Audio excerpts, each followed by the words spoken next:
sonhos macabros, criaturas alienígenas e demônios apocalípticos. Seja com uma ida à locadora ou uma reprise na TV, se você gosta de filmes de terror e cresceu nos anos 90, é bem provável que um filme dirigido por Chuck Russell tenha te impactado de alguma forma. O diretor faleceu em março de 2026, aos 74 anos, e no vídeo de hoje eu vou relembrar e celebrar os seus filmes de terror e demais obras de sua filmografia que flertam com o suspense e o fantástico. Aperta o play e vem comigo.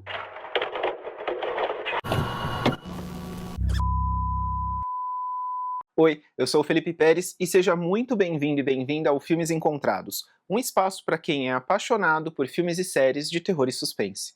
Se esse é seu primeiro vídeo por aqui, já te convido a se inscrever e ativar o sininho das notificações porque quase toda semana tem vídeo novo. Para começar a falar do trabalho do Chuck Russell no mundo do terror e do fantástico, a gente precisa voltar lá para a virada da década de 70 para 80, alguns bons anos antes dele dirigir seu primeiro longa-metragem. Em 1979, o Chuck Russell assinou como produtor o longa Salvem as Garotas de Torcida, uma comédia erótica em que um grupo de líderes de torcida é sequestrado por terroristas.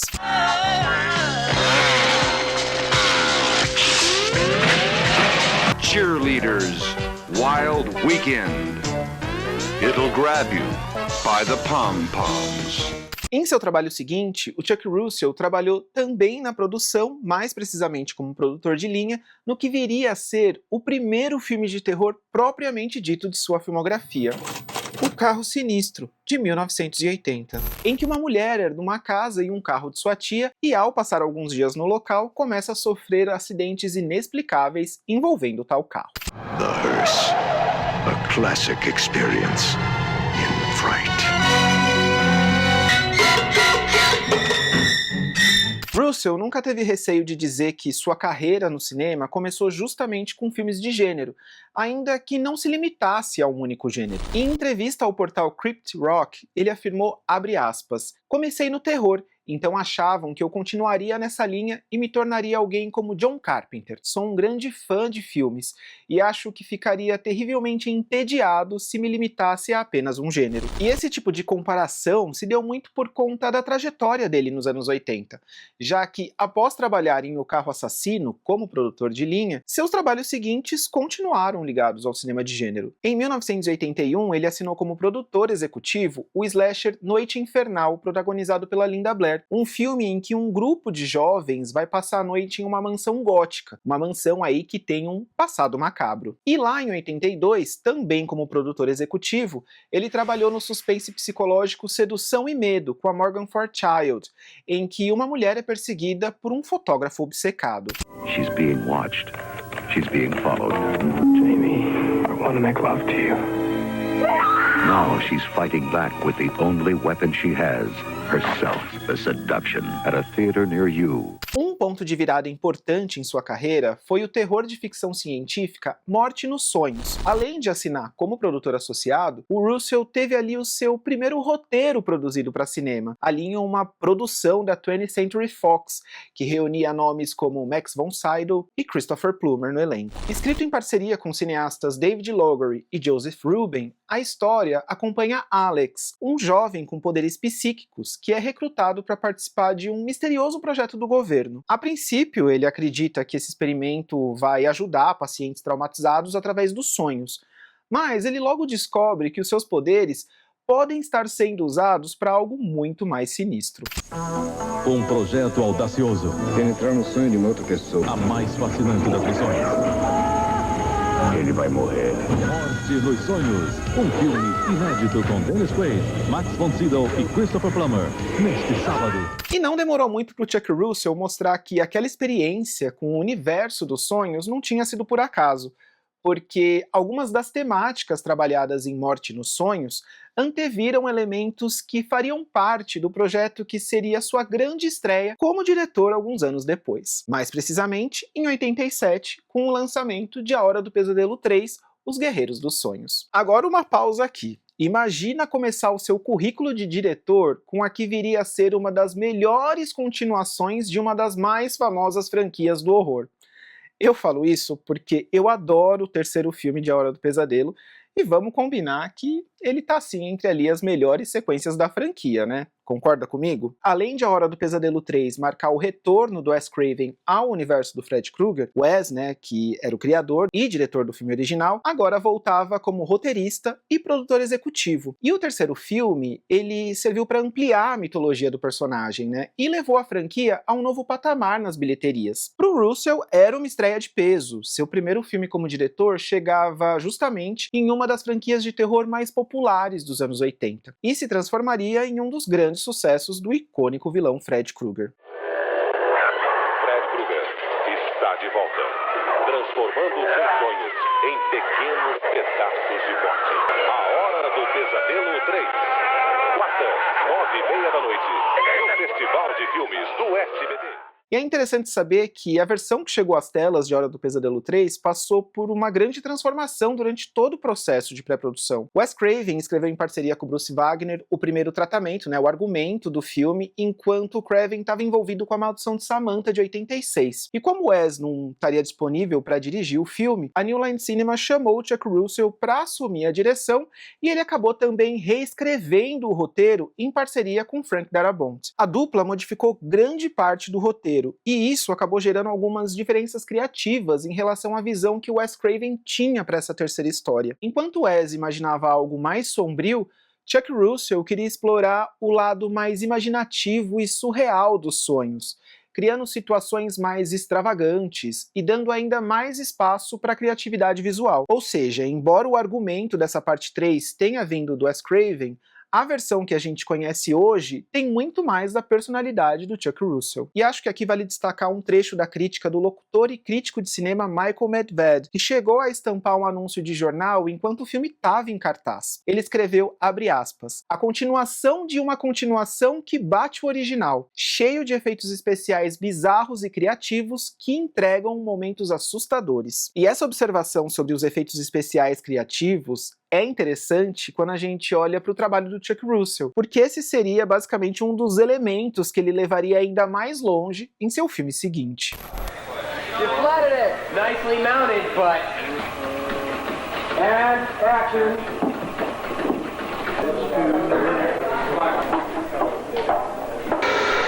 Forward. Bang. Mal imaginava Chuck Russell que o próximo filme que ele ia dirigir se tornaria um clássico muito querido de terror dos anos 80, o remake de A Bolha Assassina.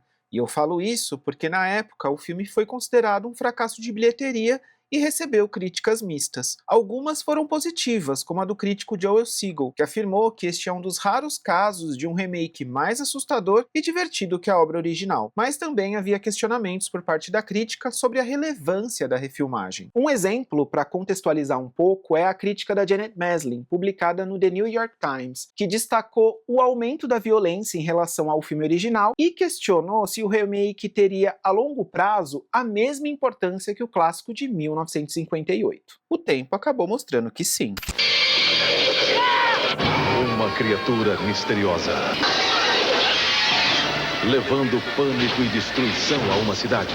Aos poucos, A Bolha Assassina foi ganhando relevância entre os fãs de terror e hoje é lembrado como um dos grandes filmes de gênero dos anos 80, especialmente pela criatividade de suas mortes e pelo impressionante trabalho de efeitos práticos. My favorite scene in The Blob is when the dishwasher reaches down into the sink. It connects with that feeling we all have when you reach down in a sink, which is apparently a universal fear. Quem cresceu nos anos 90 provavelmente tem muito apego com esse filme por conta das exibições na TV. Eu sou um deles. A Bolha Assassina. Filme inédito, nesta segunda, em tela quente. E bem, depois de A Bolha Assassina, Chuck Russell passaria mais de uma década longe do terror. Não dá pra afirmar que isso aconteceu porque A Bolha Assassina de 88 foi um fracasso em seu lançamento. Mas é fato que a sua filmografia seguiu um rumo diferente ali na década seguinte. Isso não significou um período de baixa em sua carreira, muito pelo contrário.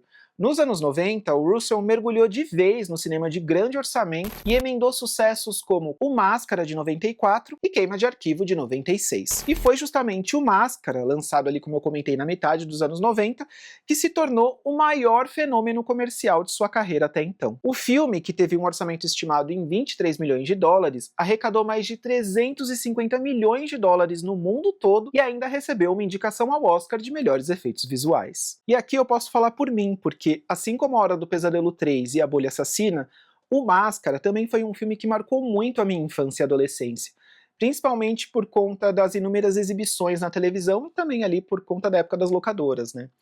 Talvez esse seja um dos aspectos mais interessantes da carreira do Chuck Russell, porque mesmo que o nome dele não esteja associado diretamente a grandes sucessos, né, as pessoas não associam o nome dele diretamente a algum filme, de lembrar, né, do nome dele como outros diretores, é difícil olhar para o final dos anos 80 e para boa parte dos anos 90 sem encontrar filmes dirigidos por ele que ficaram profundamente marcados no imaginário popular e na cultura pop. A Hora do Pesadelo ajudou a transformar o Fred Krueger em um dos maiores ícones do terror. O remake de A Bolha Assassina encontrou ali uma segunda vida entre os fãs de terror e se tornou um clássico dos anos 80. E o Máscara, né, que, enfim, foi um grande sucesso nos anos 90, né, não tem nem o que falar. São filmes muito diferentes entre si, mas que têm algo em comum, né, eles permaneceram na memória do público muito tempo depois de suas passagens pelo cinema, pelas locadoras. Você chegou a ver algum deles em alguma exibição na TV? Eu acho que todo fã de terror que cresceu nos anos 90 viu pelo menos um desses 3 filmes.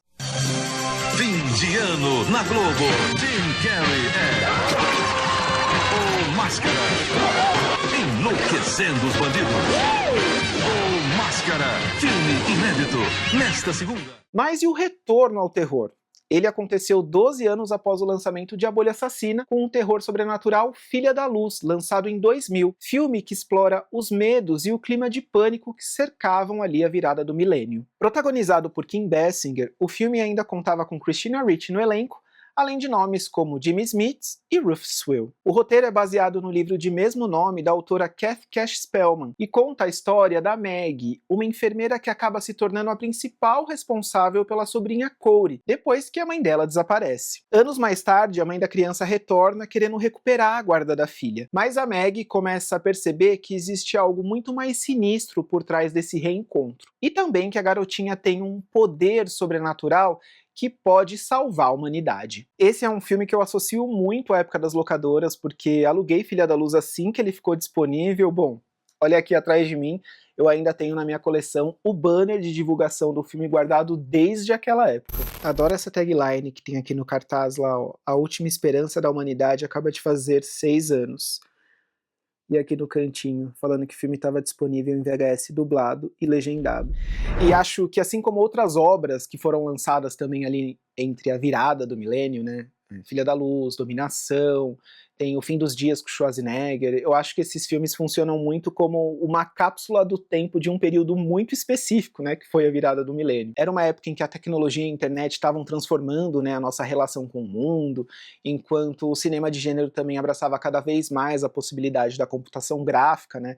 Esses 3 filmes que eu citei, por exemplo, além da Filha da Luz, O Fim dos Dias e o Dominação, são filmes que se utilizam muito da computação gráfica e, ao mesmo tempo, eles carregavam ainda um pouco o estilo e estética dos anos 90. Por isso que esses filmes ficam tão interessantes de revisitar. Dá aquele calorzinho no coração, sabe? Mas bem, voltando à filmografia do Chuck Russell, né? Filha da Luz não foi um sucesso comercial e também não teve uma recepção muito positiva da crítica na época do seu lançamento. E algumas dessas críticas também chamam a atenção pela maneira como elas tratavam a Kim Basinger, né? Um exemplo é a resenha do crítico Rubens Edvaldo Filho para o Ao Cinema na época, que ao falar da atriz, escreveu que ela já estava dando sinais da idade, embora ainda fosse uma mulher atraente. É um comentário que diz muito mais sobre a maneira como a aparência e o envelhecimento de uma atriz eram colocados em discussão do que propriamente sobre a sua atuação no filme. E acho importante trazer isso porque quando a gente revisita esses textos hoje, a gente consegue perceber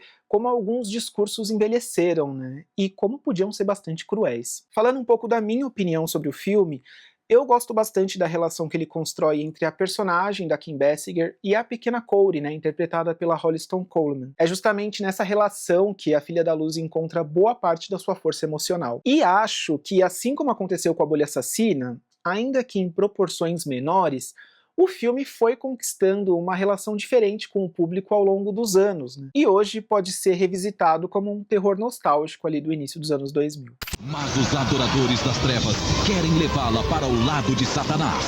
Terá chegado o dia do juízo final. Estou com medo. Filha da Luz, com Kim Basinger, nesta sexta, às 10h15. Pro Chuck Russell, Filha da Luz também representou uma nova possibilidade dentro do terror, porque depois de construir sua carreira nos anos 80 trabalhando principalmente com efeitos práticos, maquiagem e animatrônicos, o diretor agora podia experimentar as possibilidades que a computação gráfica começava a oferecer ao terror. E Filha da Luz pode não ter iniciado os anos 2000 para o diretor com um sucesso comercial, mas não demorou muito para que ele voltasse a encontrar as grandes bilheterias. Muita gente nem lembra ou sequer associa esse filme a ele, mas foi o Chuck Russell quem dirigiu o spin-off da franquia A Múmia, O Escorpião Rei, lançado em 2002. O personagem havia sido apresentado em O Retorno da Múmia e o sucesso dele foi suficiente para ganhar uma aventura própria. Com um orçamento por volta dos 60 milhões de dólares, O Escorpião Rei arrecadou quase 180 milhões de dólares nas bilheterias mundiais, tornando-se aí um novo sucesso comercial para o Chuck Russell e, de quebra, dando origem a uma franquia própria, que ia continuar no mercado de home video com outras diversas continuações e também outros diretores. Uma lenda fantástica numa terra que esconde muitos mistérios e perigos. O Escorpião Rei, filme inédito, hoje em tela quente. Pulando para a década seguinte, Russell passou por diferentes gêneros e formatos. Além de dirigir um episódio da série Fringe, ele realizou mais 2 filmes, o thriller de ação Eu Sou a Fúria, de 2016, protagonizado por John Travolta, e a aventura Jungle, Protegendo a Selva, lançado em 2019. E foi na década de 2020 que o diretor realizou os 2 últimos longas de sua filmografia antes de falecer. O suspense de ação Um Paraíso Perigoso, de 2022, que reuniu John Travolta e Bruce Willis aí juntos no longa de ação, e o Witchboard, lançado em 2024. Foi justamente esse terror, né, o último filme que acabou funcionando quase como um fechamento de ciclo para o Chuck Russell. Depois de iniciar sua carreira trabalhando no cinema de gênero e construir sua trajetória no terror nos anos 80, ele retornou ao horror sobrenatural para o último trabalho como diretor. E talvez seja justamente por isso que o Witchboard funcione tão bem como fechamento de ciclo, porque ao revisitar um filme de terror sobrenatural dos anos 80, o Chuck Russell parece revisitar também a sua própria carreira. Tem um pouco da energia jovem e divertida de A Hora do Pesadelo 3, o interesse pelo ocultismo e pelas forças demoníacas de A Filha da Luz, e, claro, um pouco da essência ali do Witchboard original. Até visualmente existe um pouco de conexão, especialmente no uso da computação gráfica, né, que em alguns momentos remete ao trabalho que o diretor já havia feito em Filha da Luz. É quase como se o Chuck Russell tivesse reunido ali diferentes momentos de sua relação com o terror em um único filme.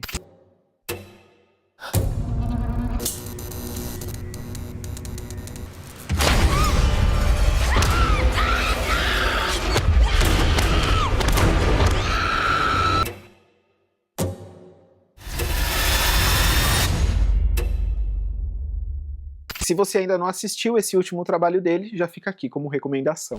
Para fechar, deixo aqui as palavras de Robert Englund, o eterno Fred Krueger. Abre aspas. Triste e surpreso com a repentina passagem de Chuck Russell. Sempre foi o primeiro a chegar no set e o último a sair. Um verdadeiro líder como diretor. Honre a memória dele, assistindo Máscara e A Hora do Pesadelo 3.